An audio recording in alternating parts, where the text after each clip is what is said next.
नमस्कार मंडळी, मी रूपा तुमचं स्वागत करत आहे माझ्या ब्लॉगमध्ये. आज आपण फणसची भाजी बनवणार आहे. त्याच्यासाठी सगळ्यात पहिले 2-4 कांदे घेऊन घ्यायचे आणि त्याच्यामध्ये खडे मसाले, धने वगैरे टाकून सनी त्याला चांगलं गोल्डन ब्राऊन होतपर्यंत चांगलं होऊ द्यायचं. आणि ते झाल्यानंतर मग त्याला एका भांड्यामध्ये काढून घ्यायचं आणि त्याच कढईमध्ये थोडं तेल टाकून सन्यानी फणस थोडंसं फ्राय करून घेऊया आपण. बघा मी थोडं फ्राय करून घेतलं आणि जे मिश्रण केलं होतं आपण त्याला मिक्सरमध्ये बारीक करून घेऊया.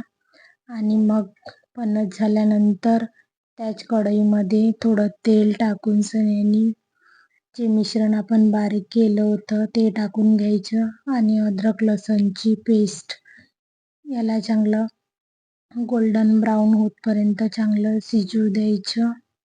आणि मग त्याच्यानंतर आपण तिखट, मीठ, हळद, मसाले वगैरे टाकून घ्यायचे. आणि ते चांगलं तेल सुटले की त्याच्यानंतर मग आपण जे फणस फ्राय केलं होतं ते टाकून घ्यायचं आणि त्याला चांगलं मंद आचेवरती चांगलं होऊ द्यायचं. आणि लागलं तर थोडंसं पाणी वगैरे ॲड करू शकता. आणि मी तर याच्यामध्ये गरम पाणीच ॲड केलेलं होतं. थोडंसं गरम पाणी साईडला ठेवून द्यायचं आणि चांगलं मुरली भाजी की मग त्याच्यामध्ये आपल्याला जितकं हवं आहे पाणी तितकं टाकून घ्यायचं आणि त्याला मग थोडं आणखी मंद आचेवरतीच होऊ द्यायचं. आणि मग त्याच्यानंतर वरतून थोडीशी कोथिंबीर वगैरे आपण ॲड करून घ्यायची.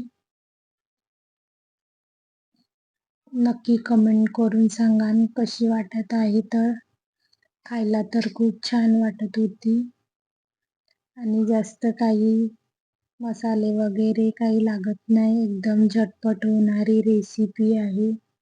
नक्की तुम्ही ट्राय करून सांगा कशी झाली तर.